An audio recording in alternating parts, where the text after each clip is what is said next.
அன்பு தங்கமே, இரு வரங்கள் உன்னுடைய வாழ்க்கையில் நடக்கவிருக்கின்றது. யாரிடமும் கூறாதே. உனக்கான ரகசியத்தை அப்பா நான் சொல்கின்றேன் கேள். உன்னுடைய வாழ்வில் தோல்விகளை கடந்து லட்சியத்தை அடைய வேண்டுமானால் அப்பா சொல்வதை கேள் தங்கமே.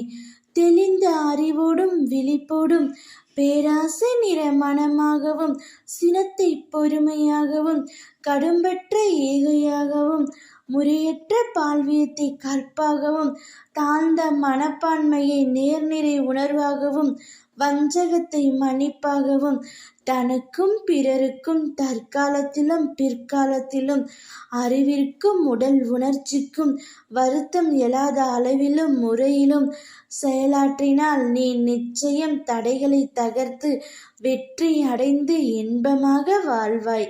உன்னுடைய முக்கிய குறைபாடு என்னவென்றால், நீ யோசித்து தீர்க்கமாக எடுத்த முடிவு செயல்படுத்துவதற்கு பதிலாக மீண்டும் அதை பற்றி ஆலோசித்தும் கொண்டும் பேசிக்கொண்டும் இருக்கின்றாய் என்பதுதான்.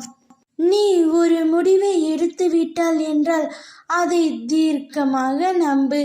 நான் எடுத்த முடிவு சரியாகத்தான் இருக்கும் என்பதை நீ முதலில் நம்பினால்தான் மற்றவர்களும் அதை சிறிது சிறிதாக நம்பத் தொடங்குவார்கள். நீயே நம்பவில்லை என்றால் வேறு யார் உன்னை நம்புவார்கள்? நடப்பவையெல்லாம் நன்மைக்கே என எடுத்துக்கொள். கவலை கொள்ளாதே. நம்பிக்கையோடு செயல்படு. அப்பா நான் இருக்கின்றேன். அப்பா என்னுடன் இருக்கின்றார். அப்பா எனக்கு நிச்சயம் உதவுவார். நான் அப்பாவை மட்டுமே நம்பியிருக்கின்றேன் என்று அடிக்கடி ஞாபகப்படுத்திக் கொள்வது மிகவும் நல்லது.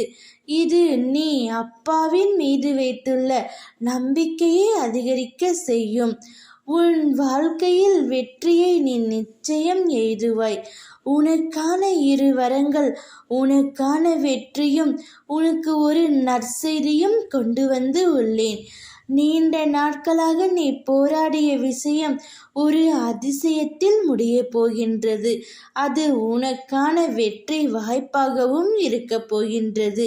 இன்று இரவுக்குள் ஏதாவது ஒரு நற்செய்தி உன் காதில் நீ கேட்கப் போகின்றாய். அதுவும் நீ நீண்ட நாட்களாக எதிர்நோக்கிய இடத்திலிருந்து அந்த நல்ல செய்தி உன் செவிக்கு கேட்கும். இனி உன் பிரார்த்தனை ஒவ்வொன்றாக நிறைவேறப் போகின்றது.